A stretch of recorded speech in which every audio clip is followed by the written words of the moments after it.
मुद्दा ये है कि फैलता हुआ युद्ध, फैलती हुई हिंसा, वायलेंस और उसके बाद अभी याह्या सिनवार की मौत होती है, हमास के जो लीडर हैं और कल नेतन्याहू के ऊपर हिजबुल्लाह का हमला हुआ, इसमें उसका परिवार बाल-बाल बच गया। उनका ड्रोन आके उनके घर के ऊपर सेसरिया नाम है जिस जगह पे उनका घर है, वहाँ पे गिरा है। तो पिन पॉइंटेड एक्यूरेसी के साथ वो गिरा है और उससे पहले भी एक पिन पॉइंटेड एक्यूरेसी के साथ उनका एक बम जो था मिलिट्री ब्रिगेड के ऊपर गिरा था, गोलानी ब्रिगेड के ऊपर, जहाँ 100 से ऊपर उनके सैनिक घायल हुए। तो हिजबुल्लाह को समाप्त हुआ समझना बहुत बड़ी भूल होगी, तो वहाँ से टेंशन निकल के आ रही है। ऊपर से नॉर्थ कोरिया, साउथ कोरिया की टेंशन बढ़ रही है सर। उन्होंने तो अपने रेलवे और अपने रोड भी वहाँ से उड़ा दिए हैं, पता नहीं किम जोंग उन के मन में क्या चल रहा है। तीसरी तरफ अपना क्या कहते हैं कि वो हड़पने के चक्कर में है, जिसे क्या कहते हैं ताइवान को। एक चौथी सर जो कल की बड़ी एक प्रमुख खबर रही जिसको मैं शेयर करना चाहूँगा दर्शकों के साथ में भी, कि पुतिन ने कहा है कि भई तुम रुक जाओ। इज़राइल से कहा है कि तुम रुक जाओ, इज़राइल अपना ईरान पे अटैक मत करो और उसके कई नेवी के फ्रिगेट्स बंदर अब्बास पहुँच गए हैं। किसके? बंदर अब्बास रशिया के। अच्छा। भारत के तो 3 फ्रिगेट तो हैं ही वहाँ पे नेवी के। रशिया के 3 फ्रिगेट्स वहाँ पहुँच गए हैं और पुतिन ने अब सीधा डायरेक्टली कहा इज़राइल से कि अटैक मत करना ईरान के ऊपर तुम, क्योंकि अब तुम जहाँ पे हो वहाँ रुक जाओ, दुनिया में शांति आने दो। तो पुतिन का ये कहना अपने आप में मायने तो रखता है, लेकिन इज़राइल क्या पुतिन की बात मानेगा? ये सारे चक्कर, ताइवान का चक्कर है। पुतिन ने जो अपने जहाज भेजे हैं बंदर अब्बास पे वो जा चुके हैं, प्लस इज़राइल तैयारी करके बैठा है ईरान पे अटैक करने की। तो इस पागलपन के अंदर तो जंग तो और बढ़ेगी सर। आपको क्या लगता है कि ये 5 नवंबर की तो वोटिंग है अमेरिका की, जो होना है उससे पहले ही होना है, उससे बाद में तो होगा नहीं। क्योंकि इसमें एक पिक्चर ये भी निकल के आ रही है कि अगर इज़राइल अटैक नहीं करता है तो ये समझा जाएगा कि बाइडेन कमज़ोर है, तो कमला हैरिस हार जाती हैं। तो फिर ट्रंप को फ़ायदा हो जाता है। और दूसरा ये कि अगर अटैक करता है तो कमला हैरिस के चांसेस बढ़ जाते हैं कि बाइडेन डिसाइसिव है और डेमोक्रेट्स जो हैं सिर्फ बात नहीं करते, काम भी करते हैं। ये चक्कर है सर। तो इसके पूरे प्रकरण के ऊपर मैं आपकी टिप्पणी चाहूँगा। सर, पिछले प्रोग्राम में ही मैंने कहा था कि हमारे हाथ में है बहुत कुछ। हम अपने कर्मों के द्वारा बहुत सी चीज़ों को कंट्रोल कर सकते हैं। हम अगर शांति करना चाहें तो शांति के लिए वार्ताएँ कर सकते हैं। हम ग्रहों की स्थिति अच्छा इंडिकेशन नहीं दे रही है। आने वाला वक़्त बहुत अच्छा नहीं है। लेकिन उसको समझते हुए, क्योंकि हम सिर्फ़ भारतवासी ही ज्योतिषी या होरोस्कोप या एस्ट्रोलॉजी पे चर्चा नहीं करते हैं। बहुत से लोगों को ये गलतफ़हमी है कि भारतवर्ष ही ज्योतिष को लेकर इतना अप एंड डाउन, ऊपर-नीचे करता है या इतनी बातें करता है। पूरा होल वर्ल्ड, पूरी दुनिया में अपने-अपने तरीके हैं, अपनी-अपनी विद्याएँ हैं उनकी, जिससे कि वो भविष्य को बाँचने की कोशिश करते हैं। जैसे चाइना में अपना एक क्या कहते हैं उसको, ईयर होता है ना, एनिमल ईयर करके एक उनका कैलकुलेशन चलती है हाँ, चीन में। जी, जी, फेंग जी, शुई जी। है उनका अलग।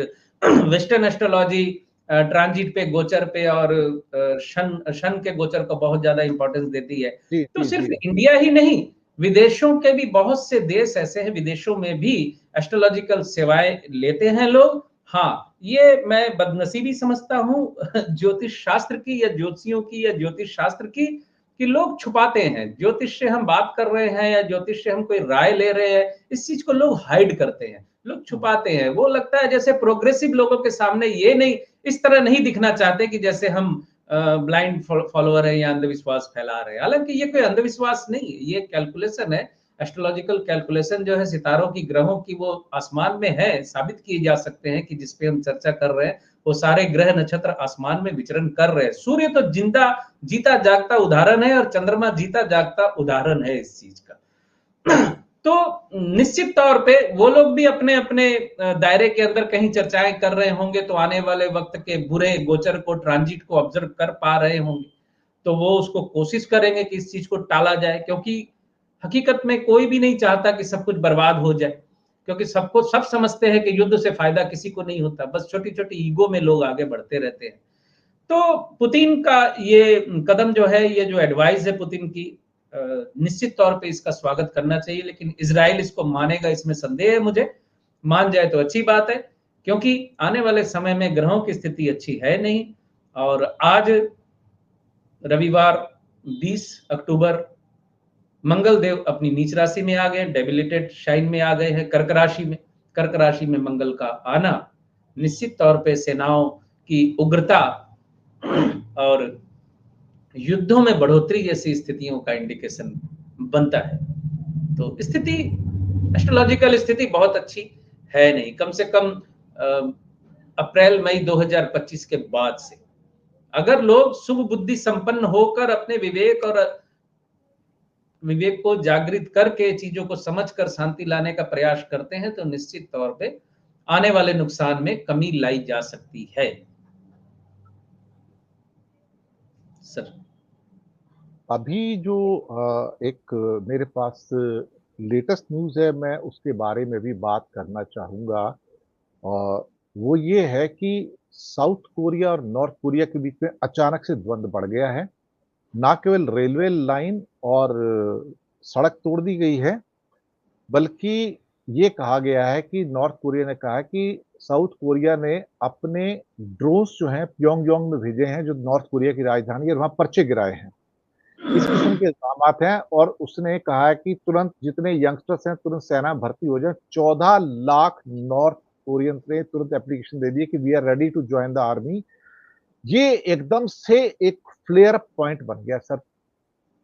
आपके हिसाब से क्या आने वाले कुछ दिनों में प्लैनेट्स कुछ ऐसे हैं कि जो बहुत बड़ी आगजनी शो कर रहे हैं? क्योंकि ये नॉर्थ कोरिया, साउथ कोरिया अगर फ्लेयर अप हुआ, तो नॉर्थ कोरिया एक ऐसा जगह है जो किम जोंग उन के अंडर में है। वो किसी की सुनता नहीं है। उसे भी एक किस्म से लोग एक पागल आतंकवादी या एक कह सकते हो तानाशाह कहते हैं और मुसीबत ये है कि वो जो कहता है ना, वो तुरंत कर भी देता है। वो कहता है कि मैं तो एटम बम का इस्तेमाल भी कर लूँगा तो अगर मुझे ज़रा-सा लगा तो, और वो कर भी जाएगा। सर आपको क्या लगता है कि आने वाले कुछ दिनों में ये फ्लेयर अप होने जा रहा है? कुछ सितारे या इस कोरिया साइड में जो जहाँ साउथ चाइना सी है, जहाँ पर आपका ताइवान भी है और कोरिया भी है, क्या आपको लगता है कि कुछ सितारों का इंडिकेशन है कि वहाँ पे कुछ आग की लपटें बढ़ जाएँ सर? आप कुछ ऐसे इंडिकेशंस आ रहे हैं क्या सर? और ये एकदम से अचानक से मैंने क्वेश्चन किया है ये तो, लेकिन एकदम से बहुत डराने वाली बात है ये। मंगल की अष्टम दृष्टि आज से मंगल की अष्टम दृष्टि आज से शनि पे पड़ने वाली है, कुंभ राशि पे। कर्क राशि में मंगल आए हैं। हालांकि शनि की रिटर्न दृष्टि मंगल पे नहीं है, लेकिन शनि जो है एक शांत, गंभीर, डिसिप्लिन का जो कारक होता है, उसको मंगल ने डिस्टर्ब तो करना शुरू कर दिया आज से। और सैटर्न वक्री भी है। जब सैटर्न वक्री होता है तो अनुशासन की कमी होती है हर चीज में, हर क्षेत्र में। इस चीज को रिसर्च करने वाले आजमा के देख सकते हैं। शनि अनुशासन का कारक है और जब शनि वक्री होता है तो वो अनुशासित नहीं रह जाता। पिछले 5 महीनों से, 4 महीनों से शनि वक्री होने के बाद से आप स्थितियां देखिए, अनुशासनहीनता किस स्तर पर जा चुकी है। हर देश में, हर राज्य में, हर माने वर्ल्ड की हर कंट्री में नेतन्याहू के जो स्टेप है वो अनुशासन के दायरे में नहीं आते और उसके विरुद्ध में जो है उनके भी स्टेप जो है वो अनुशासन के दायरे में नहीं आते। हर व्यक्ति अपने बैरिकेड को तोड़कर आगे बढ़ रहा है, अपनी सीमा रेखा का उल्लंघन कर रहा है। हो सकता है कि शनि मार्गी होते ही, अभी मार्गी होने वाले हो नवंबर में, अभी डेट एग्जैक्ट में नहीं बता पा रहा, बाद में बताऊंगा। मार्गी होने के बाद इस उग्रता में या सीमा उल्लंघन के मामले में थोड़ी कमी आ जाए, लेकिन मंगल का नीच होना और आने वाले समय में बृहस्पति का अतिचारी होना, शुभ बुद्धि संपन्न लोग अगर कदम नहीं उठाएंगे तो आने वाला वक्त वर्स्ट हो सकता है। क्योंकि 27, 28 या 26, 27 का वर्ष जो है वो बहुत घातक है ज्योतिषीय गोचरीय ग्रहों की स्थिति के अनुसार।